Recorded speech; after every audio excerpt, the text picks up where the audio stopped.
We're going to current Daf Eruvin Daf Kuf. We begin 3 lines down on top of the Yomim, but the Gemara continues to explain the halacha of a previous Mishnah, which was talking about this theme regarding things within 3 tfachim. That when we say the law of love, as if it's connected to that, and then there was a related halacha regarding using a tree, as that applies to this law of love. Hashish caused by the Kazakh and Testel. So anytime Chaim Krishna was joining us for today's Daf, including those that came back from an island very far away with nice blue water, appreciate everyone who's joining us for today's Daf. Some of the things we're going to discuss in today's Daf are the halacha of the Mishnah regarding sitting on the roots. Now it depends if it's 3 tefachim above the ground or if it's lower than 3 tefachim. We have a machlekes between Rabbi and Shloimy about the specifics of the Isser. Very interesting machlekes regarding when it goes up and then if a possible comes back down again. Then we have 2 apparently contradicting brises regarding one is already in the tree, may he climb down on Shabbos or not. Then the Gemara discusses proper etiquette regarding marital relations, the klolos that Chava received because of the sin of the Eitzadas, and midas we can learn from various animals. Some of the important terms and concepts we discuss in today's daf are imishtam shabe'ilan. You're not allowed to use a tree on Shabbos. Why? It's a rabbinic concern. You might come to rip off the branches or the fruits on Shabbos. The halacha of Baal Teisa and Baal Tigra. Baal Teisa is you're not allowed to add on to a mitzvah. Baal Tigra is not allowed to do less than a mitzvah. And Rav Bika Matz of Ugadah Begedim. Literally, that means to say Rav found an open field and he fenced it in, but it really means to say he found ignorant people and that he was more stringent in halacha, but really it's not as stringent as he had actually ruled. So again, our Gemara begins, Daf Kuf, 3 lines down at the top of the Yomim, where our Gemara quotes in the Mishnah that says, Sharash of Gavoyim in the Oretz B'chul. If the roots of a tree are 3 tefachim above the ground, then the Mishnah said, Lo Yeshiv Alein, and that is because if it's 3 tefachim above the ground, it's considered part of the tree. And like the Chacham saying, I'll use a tree because he might come to rip it. If it's less than 3 tefachim, then it's mutter because of loved, then it's part of the ground. Now, Itma, we learned the interesting machlek is Amiram.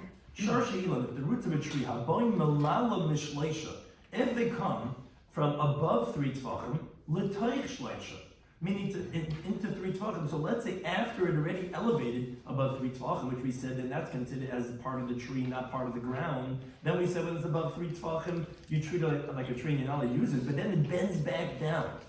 What's the halacha? Are we going to consider it something like a tree above 3 tefachim, or from the fact that now it's within 3 tefachim, we're going to consider it as part of the ground? So we have a machlekes Rabbi, he says mutter shamash, but you're allowed to use it, and Rabbi Shloimy says asar shamash, but you're not allowed to use it. The Gemara explains why. Rabbi he says you're allowed to use this root on Shabbos, the chapachas and the gimel da'ar, anything that's within 3 tefachim of the ground. Our is considered part of the ground, so therefore you're allowed to use, not considered as a tree. Rabbi Shloimy says asar shamash, but he says no, you're not allowed to use it. The kivin the mikoyach isur ka'asi. Since where's it coming from? It's coming from a prohibited element because it's coming from above 3 tefachim. So asur and different is going to be forbidden. The Gemara discusses another case just like this. Says the Gemara, if you have a root that's similar to a rocky mountain, which the way the Rocky Mountain is that it's very jagged and it comes out on slants, so too here the roots that are the small roots coming out of the big roots are coming out in jagged edges towards the ground on either side, and the big one is going up, but it comes out on angles, as Rashi brings the picture, as we have the picture over here, so it's like a rocky mountain. It's coming down jagged edges from above down to the bottom. So the Gemara explains, it depends where it is, what the halacha is going to be. As the Gemara explains, the sulkin la'ilo, these that are growing, that are up above, elevated above 3 tefachim, so that's obviously asur, and according to everyone that's going to be forbidden because it's above 3 tefachim.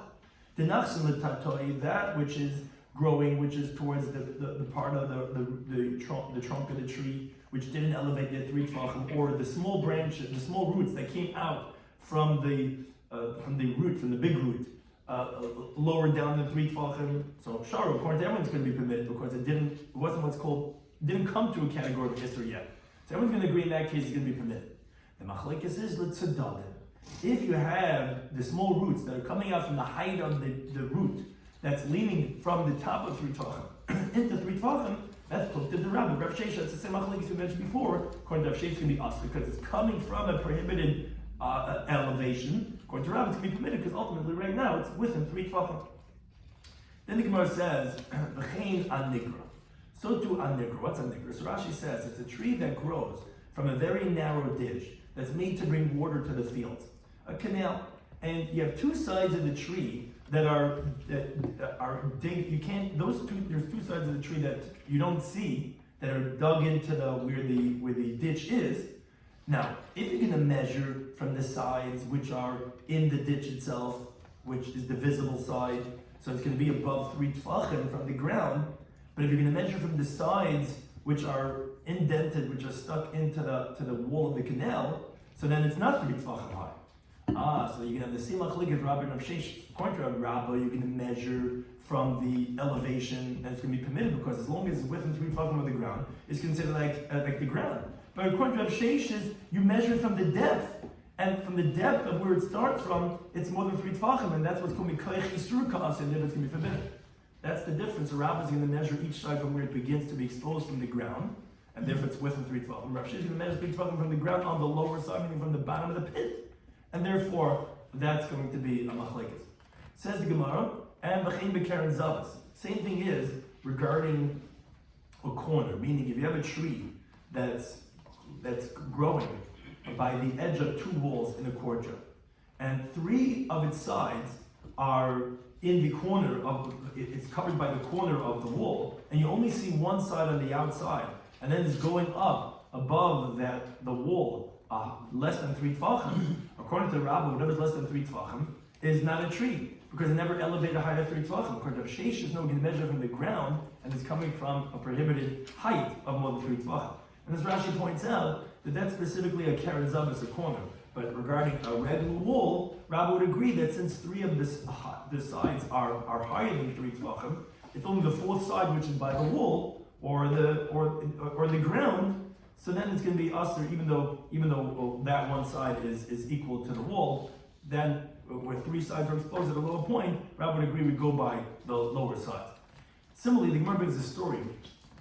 Who dikla the havla? I take to discuss why we need all these cases. One's teaching Chiddush Rabbi, one's teaching Chiddush of Rav Sheshes. Who dikla the havla? There was a certain tree that Abai had in his house, and there was a tree that was selling being puma, and it was coming through a skylight above his roof, less than 3 tfachim. So Asla Kamei Rabbi Yisrael came up from the Rabbi Yisrael. The Sharlei, Rabbi Yisrael said he's allowed to use the tree because through the skylight you don't have a height of 3 tfachim on any one of the sides. On all sides, it's going to be less than 3 tfachim. So Amar Achabar Tachlifa, he says, the Sharlach, this that Rabbi Yisrael permitted you, Karabba Sharlach, he was permitting you like Rabbi. The Rabbi says, we don't say Mikayach Yisur Kasi. Because over here, in the house itself, of course you can't use that tree because it's a height of 3 tfachim. He let you up above on the roof, above out of the skylight, less than 3 tfachim, because we don't measure based on what's beneath. We measure over here, and here you don't have a height of 3 tfachim. It sounds interesting, but like you could use the tree because it's not 3 tfachim above. We don't consider it what's beneath because that's closed off, and that's the difference between Rabbi and Rav Sheshes. So the Gemara says actually Pshita is obviously not like Rav Sheshes. What was the chiddush that Rav Achabar Tachlifa was telling him? He says, no, now would the what we say from Rav Sheshes, that even according to Rav Sheshes, although he says generally that we say Mikayach Yisur Ka'asir from the part that's exposed in the house, but maybe basic command the Mali Dami. We have a concept we said in the previous stuff of Ein Vav Mabez that we view a house as if it's totally filled up. And we said that regarding the laws of a chaloim between 2 different batim, that even though it's above 10 tfachim, we say it's like filled up and it's like ground going all the way up to the top. So therefore, I would say, that he would agree that you could use the tree that's above, out of the skylight, less than 3 tfachim from the roof, because we're not going to measure because it's closed up, so there's no tree. You don't count the roots in the ground. So maybe he would agree over here that you would be allowed to use the tree out of the skylight less than 3 tfachim. Mashmalan, it's saying no, it's only like Rabbi or Shesha would still disagree. Now the Gemara asks on Rabbi from that Locha on our Mishnah. So now we learn in the Mishnah, Shirashav Gavoyin min ha'aretz gimel tzvachim. We said if you have the roots that are higher than 3 tfachim from the ground, we said lo yeshim. That's what we start off with in today's daf. From that quote of the Mishnah, then you can't sit on them. Now says what's the case of Mishnah talking about? Idul 100 kipi. If we're talking about roots that are 3 tfachim high and didn't bend back down, well pshita obviously you can't. It's higher than 3 tfachim. There's no lovin, and of course it's going to be considered as a tree. Elav, isn't it talking about that their roots go above 3 tfachim is forbidden afagav the 100 kipi, even though it turns and bends back down? And the Mishnah is coming to tell us that you can't sit on the bent down parts, because as Rashi says, if it's on the higher parts, obviously, don't you think we know the halacha in Meseches Beis that we know that it's rabbinic to use a tree obviously it must be that it's telling us even though it went back down to within 3 tvachim, like the halacha of Rav Sheshes, that it is forbidden because we say mekayich is true kasi. And that says the Gemara, no, not true. It's not the one we bent back down. So then what's the chiddush? Of course, it's a tree, it's above 3 tvachim. No, what the Mishnah is going to tell us is, although one side of it is equal to the ground, meaning the ground is higher on one side. Rabbi is going to agree over there that if 3 of the sides are elevated from the ground, even though on one side it is equal to the ground, then you're not going to say that, oh, okay, on this part of this tree, here it's within 3 tvachim, and we don't consider that the other 3 sides are exposed. No, as we mentioned before, Rabbi agrees, when 3 of the sides are exposed, we don't measure on the one side that's covered 2 sides, then he would say that. And that's what Tesa points out, that was the chiddush of that case, they're telling us the chiddush of Rabbi. But if one side is, that's telling us that he would agree that's going to be forbidden from the lower Darpan. And actually, Taraban, we learned like this in the Brisa, Shar She'ilan, the roots of a tree, that are higher than the ground 3 tvachim, as long as you have an ear space beneath them at 3 tvachim. Although one side is equal to the ground, again, that's everyone's going to agree that's going to be considered as a tree. You're not going to sit on it. You're not go on a tree. You can't hang on the tree. You can't lean on the tree. And you can't go on the tree even from before Shabbos. And stay there the whole day. You can't be on the tree on Shabbos. And that's echad ilan, that's whether a tree. That's called him, and that's actually even an animal, which animal was concerned that you might be riding an animal, rip off on the branch also. They're both concerned about ripping off. Now, that's only for a tree and an animal. Regarding different types of pits, whether they have water in it or they don't have water in it, or together a wall, metap is very, you could climb, you could do a whole jungle gym, whatever you want to do. Even if it's 100 amma, because the reason why you can't go on an animal or a tree is not because of tircha, about exerting yourself. You could climb on a wall, you could do all these different things. The only problem is, we don't want you to deliberately tear off from the tree. That's why you can't go on the animal and on the tree. Now the problem is we have a contradiction. Tanachada, we have one brayso that says, if you went on the tree, you're allowed to come down from the tree. The Tanachada, and we have another brayso that says, you're not allowed to come down the tree. You went up, you can't come down. And the reason that is because when you're coming down, you're using the thing that's attached to the ground. You're using a tree. So you can't do that. You have to stay on the tree now. So what's the halacha? Do you come down or not? It says Malay Kash is not difficult. The Gemara gives a few different resolutions. Over here that we said that if you went up you went up on Friday afternoon, and then it became Shabbos. Then we don't penalize you, and we'll let you come down on Shabbos. You were talking about when you went up when it was already Shabbos, when it was already dark, then you can't come down. Or we might say the second approach is no, they're both talking about when you went up when it was already Shabbos. It's not difficult. When do we say you could come down? Is if you did it by mistake. When do we say you can't? Is when you did it deliberately.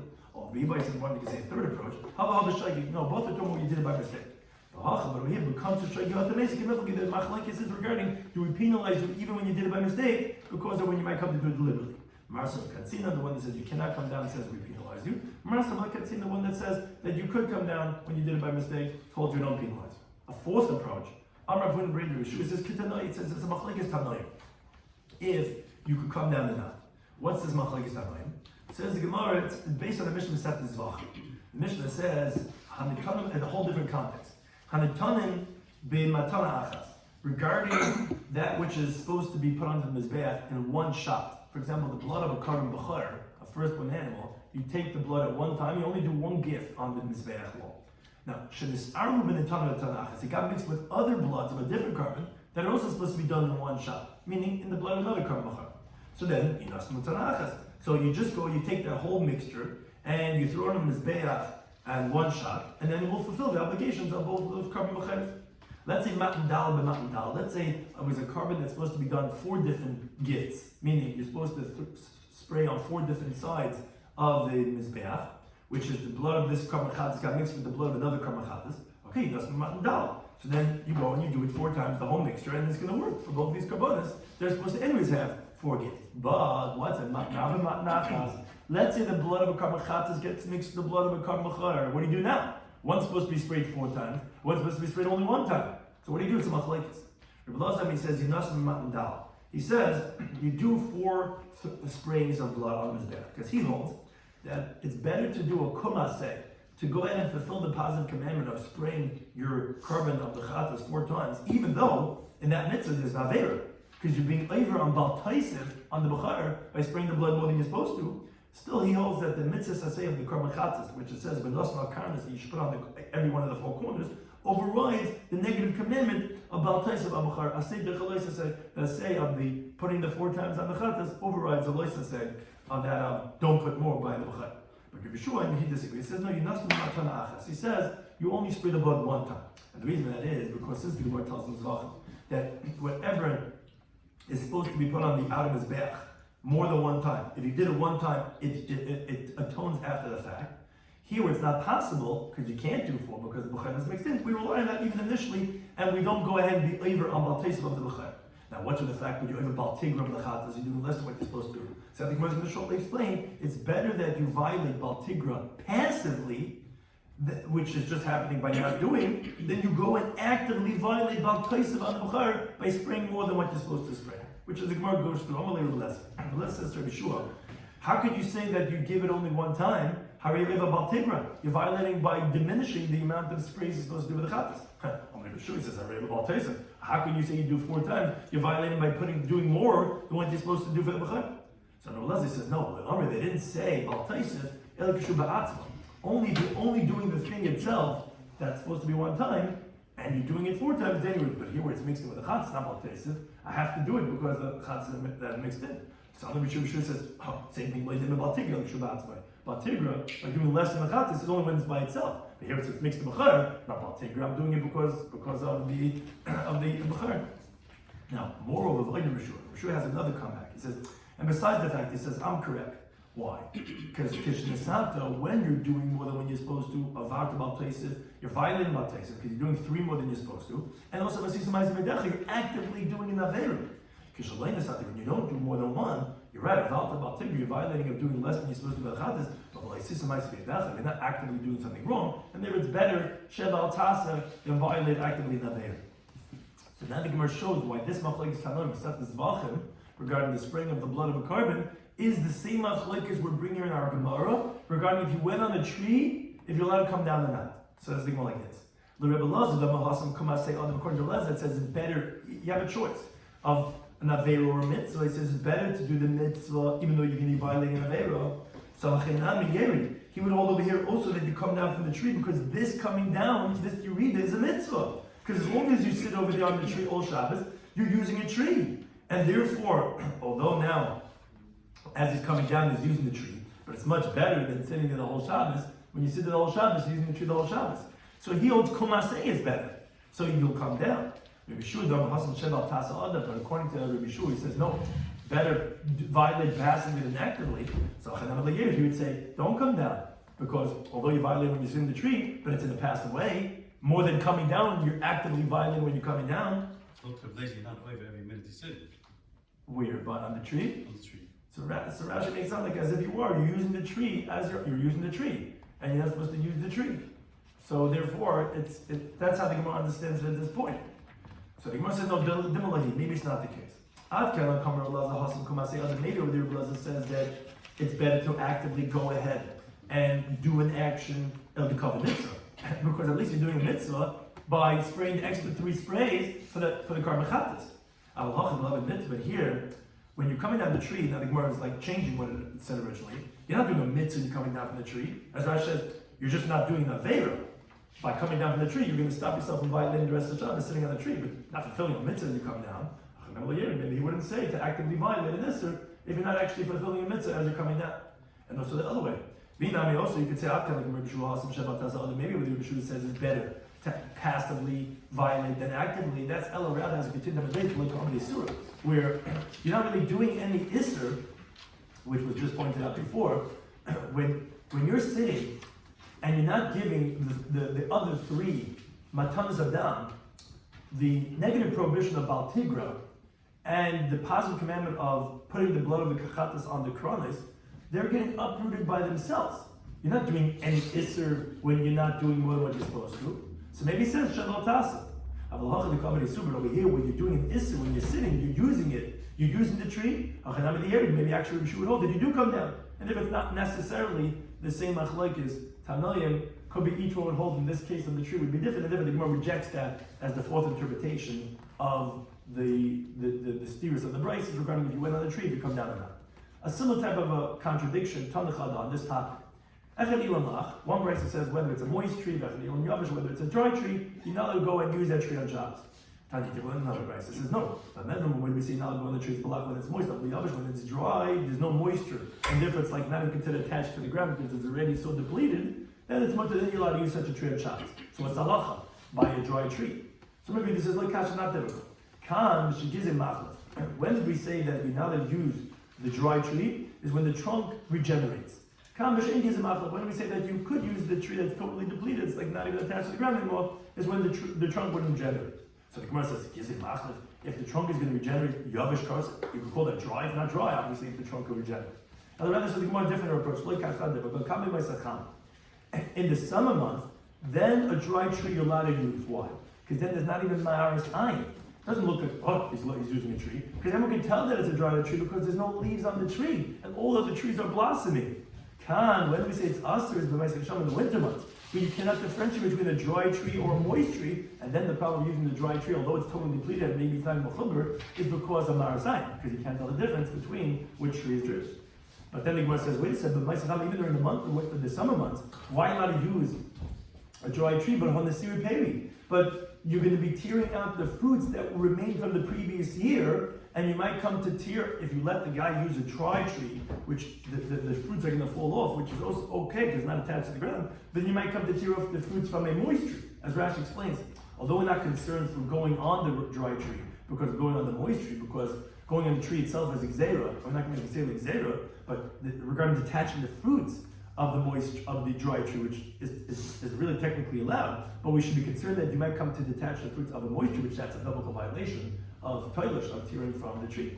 So the Gemara says, you're right, but like a we're talking about where the tree doesn't have any fruit, so you don't have that concern by this dry tree in the summer months. But it says, but the twigs are going to be coming off. And that's not a concern for this tree again, but it's a concern that you might then take off the branches from a moist tree.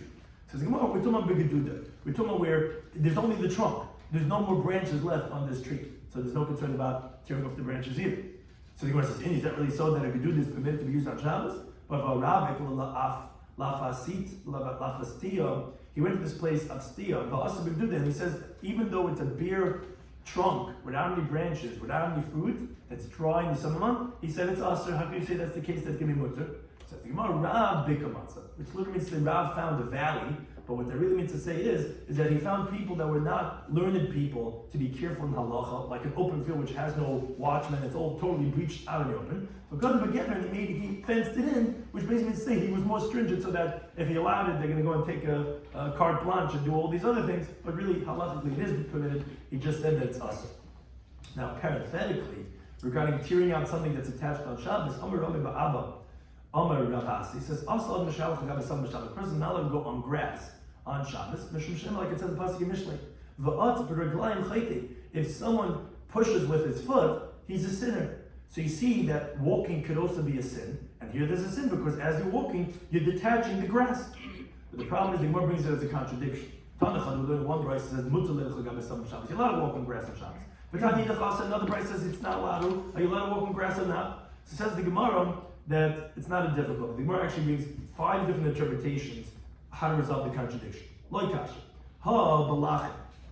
When do we say it's usher? Is when the grass is moist. Then you can be tearing something that's connected to the ground. Ha b'yavation.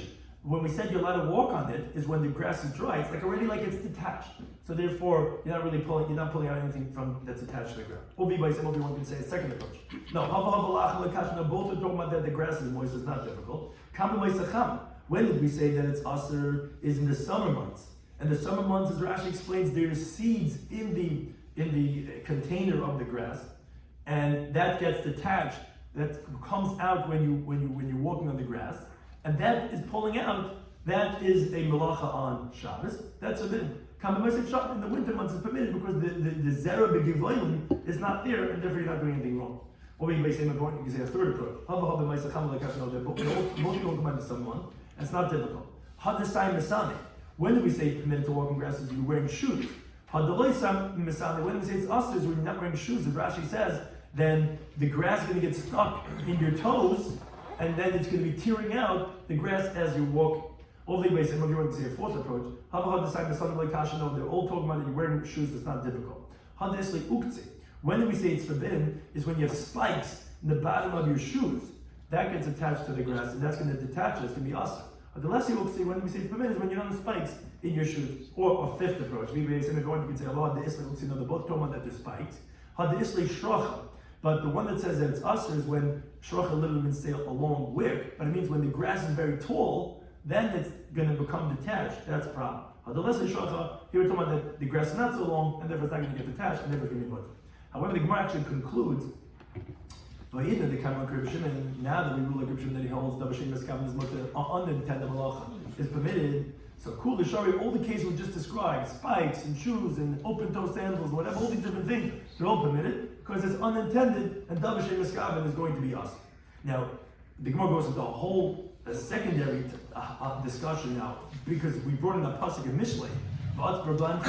So the Gemara goes into a whole discussion now. It says, it's forbidden for a man to force his wife for a mitzvah purpose, meaning for marital relations. A person is not allowed to force his wife. How do we know this? You know, like it's in the pasuk in Mishlei, the one we brought before. And whoever forces with his feet, which Rashi says a euphemism for marital intimacy, like it says in the pasuk in Shleiftim, that with Yal and Sisra, that it says that he was bein ragleha, between her legs, kara he kneeled, nafal he fell, shachavilei. So ragleha is a euphemism for intimacy. So whoever forces intimacy, schayte is a sinner. So a person not allowed to force his wife intimacy. And Baruch Shimon Levi says, whoever forces his wife, it's so interesting that it says dvar mitzvah as if it's a mitzvah. No, this is a problem. Whoever forces his wife for the marital intimacy, he has children that are not appropriate. And Omer of Ika Bakin, he says, Micro, what's the pasuk? So the beginning of this pasuk is Atzper Glayim, this pasuk that we're mentioning in Mishlei, that if someone forces intimacy, Gam B'lei Das. Das is always the terminology of consent. Also, without consent, without the willingness, Nefesh Leitayv are children that have bad character. That if this was done without the consent of the woman, because the husband was Atzper Glayim, then the children are not appropriate children. Similar in the Brisa, Gam B'lei Das. Also, if it's not with consent, is Nefesh Leitayv is a soul that's not good. If someone forces his wife for marital intimacy.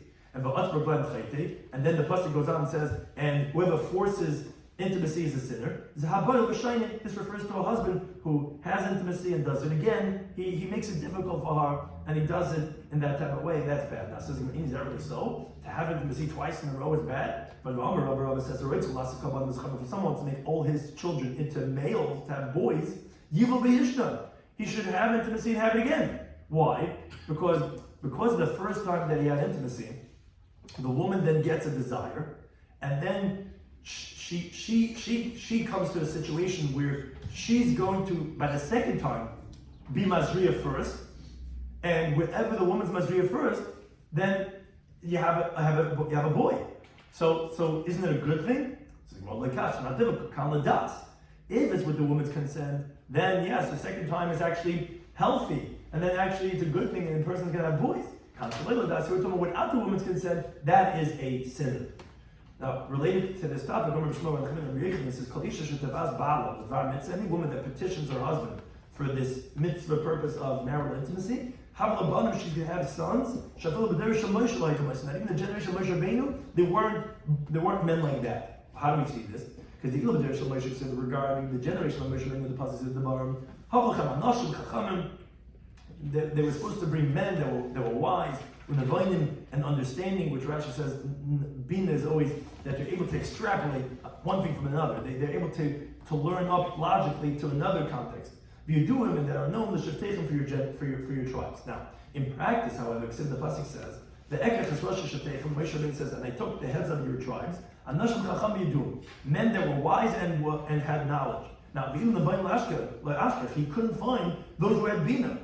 Now, but regarding Leah, it says in Bereshit, that Leah went and got the right to have Yaakov for that night. She went towards Yaakov, and she says, "Alai you're coming to me tonight, because I hired you." It says in Pasuk in Yom, this is so she was petitioning to have intimacy with her husband. And what does it say? And who'd she have that night? Was Yisachar. It says B'nei Yisachar, where Leah petitioned to Yaakov at the Dvar Mitzvah, were Yedei Bina Leitim. They were those who had understanding for the times. L'das Mayasi Yisrael, to know what the Jewish people should do. Rishem Masayim, their heads were 200. V'chalachem Apim, and all their brothers did what they said. So you see that Bina, you see that greater than the generation of Moshe Rabbeinu is a woman who petitions to be having intimacy with her husband. And that thing says, is that really so? Is a woman supposed to petition her husband as if it's a good thing? But it says, Esther Klolis Miskala Chava. Chava was cursed with 10 different curses because of the sin of the Eitz Hadas. That's what it says, blessing gracious. So Elisha Omar, to the woman, God said, Harba Arba, I'm going to increase. And the Gemara is going to go through all the words in there in that pasuk, showing all the curses that the woman got. What's Harba Arba will increase? These are the 2 drops of blood that a woman has as a female. Achaz Damni, the one's the menstrual blood. Achaz Damni, the one's the blood of virginity. What's Itzvaynech? I'm going to increase your suffering. Zetzar Gilubanim. This is the pain of raising children. And Vehiroynech, and of pregnancy, of childbearing. Zetzar Ha'ibur. That's the pain of pregnancy. Whereas Rashi says pregnant women are quite often not feeling well. The Itzav Tildi Banim would pain you're going to give birth to children. Says the Gemara Kamashmoy. Simply understood. That's the childbirth pains. That's of the birthing itself. Velisha to Shukasech, and to your man, you're going to have a craving. Malamed Shibisha Mishtekek is about this teacher that a woman yearns for her husband, which means she has a desire for intimacy. When he's going away. That's when he's leaving, that's when she desires him. And he will dominate you, which is, as Rashi explains, that the husband dominates because he explicitly says that what his heart's desire is to the woman. But the woman, she has it in her heart, and she's embarrassed to say what she wants. This teaches that the woman, she petitions in her heart, and that frustrates men all the time, that just, what is it exactly that you want? And the man petitions in his mouth. Now, but, says the Gemara, that Zuhi Midateva Menashe, that's appropriate characteristic of women. Don't get frustrated, this is how they all are, that they don't petition with their mouth. But one thing is, we see that's how they're supposed to be. They're not supposed to explicitly petition the husband and say, let's spend time together. It's only the husband that does that. So how can you say that if a woman petitions a husband and she has children that's greater than the generation of Moshe Rabbeinu? When we say that's praiseworthy is the Meratzi Artsui Kameh, when she shows in front of him elements of endearment, which means to say, you're right, she doesn't explicitly say it. And that's the halacha, she doesn't come out and say it. That's considered chatzufah. But she shows him body language, which is what women are professionals at. That's what she does. That's praiseworthy. And then she's going to have children greater than generation Lishanim. But the Gemara says, wait a second, you told me there's 10 things. Hani, Shebahabi, you just counted 7 things. Where's the remaining 3 curses? Says the Gemara, when Navdima came, he said that another one, number 8, is a tufa ka'aval. A woman is cloaked like a mourner, which means say she's embarrassed to go out with her head uncovered.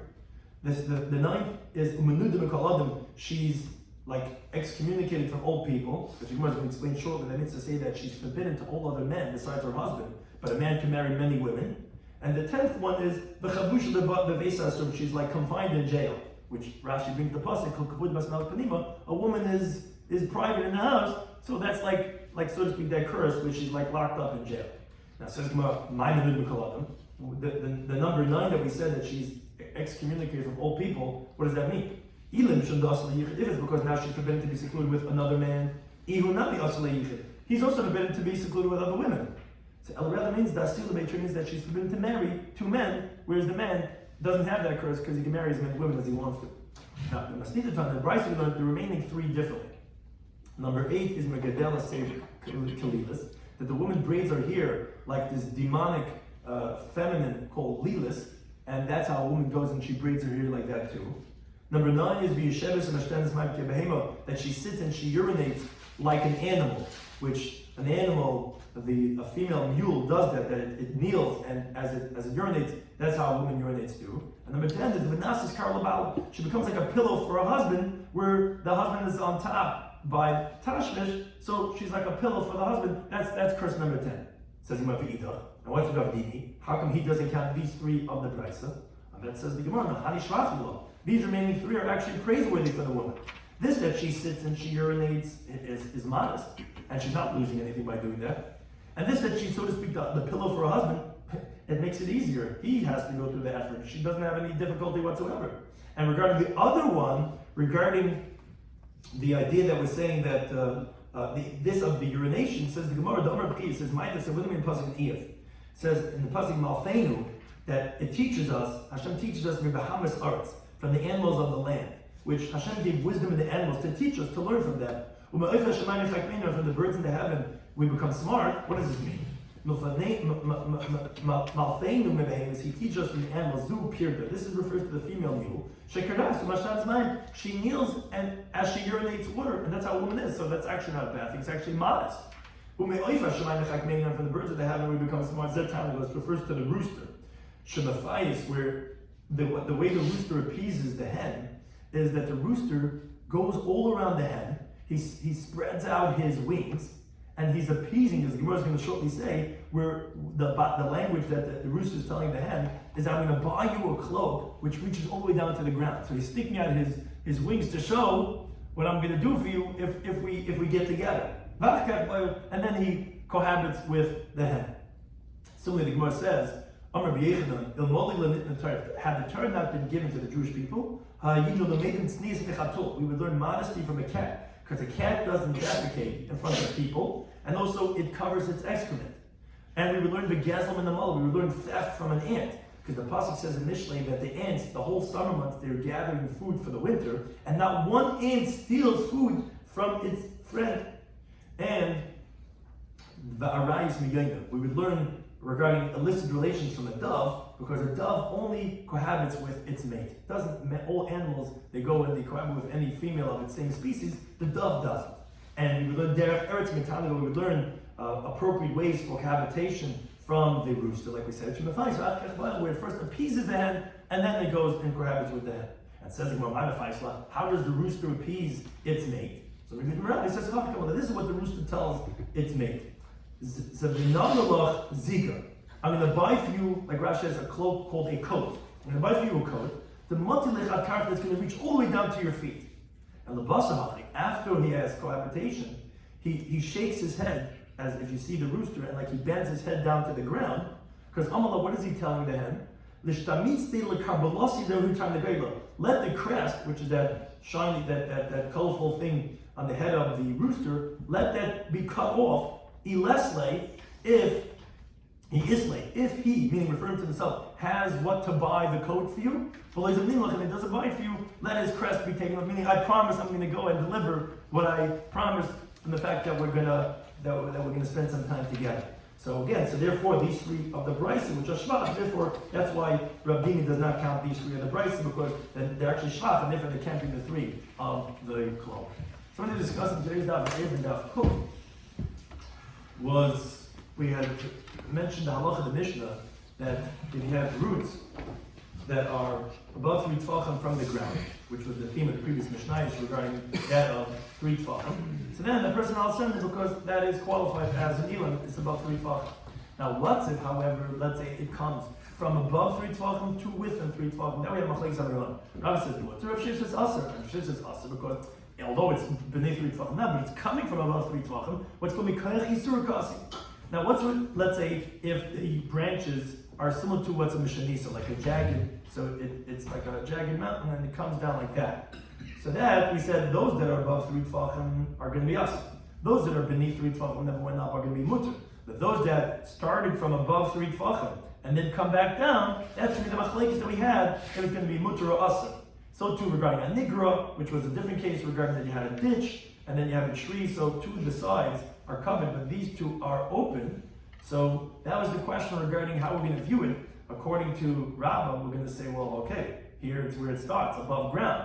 But according to Rav Sheshes, no, we're going to start from over here, and since here it's exposed, so therefore we're going to go Mikoyach Yisur Kasi, and therefore even though it's right above the ground, it's going to be awesome. So the Karen Zavish is the same thing. You have a corner, you have a tree over here. How are you going to measure it? Are you going to say based on, okay, over here, here it's within 3 tefachim, or where it's coming from the ground? Now, Abai had a tree in his house where it was sticking out through the skylight. So Rav Yisrael told him that it's permitted, and the Gemara says, oh, that must be like Rabbah. Of course not like Rav Sheshes. Rav Sheshes Mikoyach Yisur Kasi. No, we would have thought to say that since in the house itself we view in Hasr and Halacha, come on the Mal Yadam, it's like it's earth, like as if it's filled up, Now it's coming out from the skyline. Even he would agree it's within 3 tvachim, but this then he would even hold in that case also it's going to be us. We said, but let's say one side is only equal to the ground, but the 3 sides are exposed. Even Rab would agree that then it's going to be considered from the lower down part, and therefore it's going to be considered that you can't sit on it, even though on the side that you are, it's right above the ground. He would agree that it's us as we bring up rice. Now we had a contradiction. If you went up in the tree if you could come down the tree on Shabbos. So the Gemara had 4 resolutions to that. Yeah, if you went up from before Shabbos, then you could come down. If you went from Shabbos, you can't. Or no, they're both talking about when it was already Shabbos. If you went by mistake, you could come down. If you went deliberately, you cannot come down. Or no, they're both talking about by mistake, but the Machlek says, do we penalize Shoygot Amazing? One that says you can't penalize, the one that says you could, doesn't penalize. The 4th approach says, it's actually Machlek Tanoim. Where do we find such a Machlek Tanoim? The Mishnah said this Zvacha. If you have the blood of a carbon of a Bechor, which is supposed to be sprayed 1 time, they got mixed with a karmachatas, it's supposed to be sprayed 4 times, now all the blood is mixed together, what do? So Leza says that you go and you do it 4 times. Shua says that you're going to do it only 1 time. Leza, why is he saying you do 4? Because it's better to actively do the mitzvah. According to Yeshua, no, Sheval Tas is better. Because you don't want to actively violate. So that's the machlekes, where you see that the one that says Kumasei Olav would say you come down. The one that says Sheval Tas, you wouldn't come down. It says not necessarily true. We reject that because you could say over there that you're going to come down because you're doing a mitzvah. Here you're not doing a mitzvah when you're coming down. You just might not be doing an avera. And also Rabbi Shloimy that says Sheval Tas Olav, but you're not doing an Isser when you're not doing anything. Because as Rashi explains, that the averas that you're doing are happening by themselves, that of the Baal Tigra. But here we can actively be doing an Isser when you're not doing anything, staying on the tree, maybe he would agree. So there was not necessarily that Machlekes Tanoim. There made a contradiction if you could go on a dry tree on Shabbos. Now, you can't say that the dry one is when it's regenerated. That's the one that you can't, because then you can't call it dry. So Rabbi Gemara says the answer is that the one that you could go on is in the summer months, because then you can recognize that it's dry, and then there's no more problem about marasayim. But additionally, there's 2 more criteria. It has to be that there's no fruits, even from last year, even though it's not really talisha because it's dried up, but you might come to tira from a moist tree. Also has to be geduda where there's no branch at all. Rav said the geduda is aser. That was a big matzah of there because I'm a ratzah, but really that is going to be permitted. Then we had a contradiction if you're allowed to go on grass on Shabbos. So he says yes. We had 5 different resolutions. When they're moist, so then you're not allowed to. When are you allowed to? It's when it's dried up. Or they're both moist, but when it's in the summer month, then you can't, because then you have the zera and the gevailin, and it's going to be pulling it out, then you can't. But in the winter months you could. The 3rd approach was, no, they're both in the summer months. When you're wearing shoes, then you're allowed to. When you're not, then the grass is going to get stuck in your toes, then you can't. Or no, they're both talking about that you're wearing shoes, but the one that has spikes is forbidden. The one that has spikes is permitted. Or they both have spikes, but one's talking about that the grass is very tall, and then it's going to get stuck and get attached. When it's short, then it's permitted. But the Gemara actually says that ultimately that we hold like Rabbi Shimon, and anyway it's going to be mutter in all those cases, because we hold that Rabbi Shimon's going to be mutter. Then, once we brought in that pasuk of Atzbar Aglaim Chayte, which was talking about that of tearing grass as you're walking, so we brought it as it relates to marital relations, that you're forbidden to go ahead and force your wife for intimacy, also to force her to go ahead and do it twice in a row, again, unless it's for her consent. If she's consenting, then not only is it not a bad thing, as most things in life, if it's done in a healthy way, actually it even brings blessings of beautiful children. And we said a woman is not supposed to go ahead and petition her husband explicitly with her mouth, but if she does it not with her mouth, which she does things in the Medina, then she has children greater than that generation of Moshe Rabbeinu, of people that have bina.